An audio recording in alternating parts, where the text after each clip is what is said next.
Hello everybody and welcome! In this video I will show you how to make hard reset for your soundbar JBL.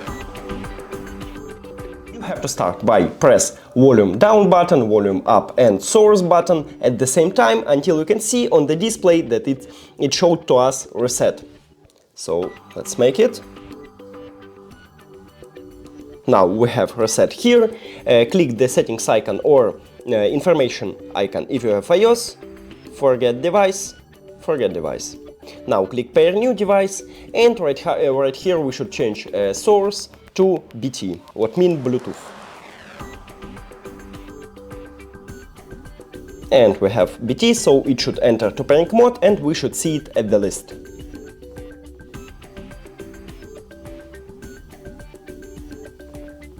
Now click on it and click pair. And we did it! Thank you for watching this video. If you found it helpful, please consider subscribing to channel and leave the like on the video. It's really important to us. See you later!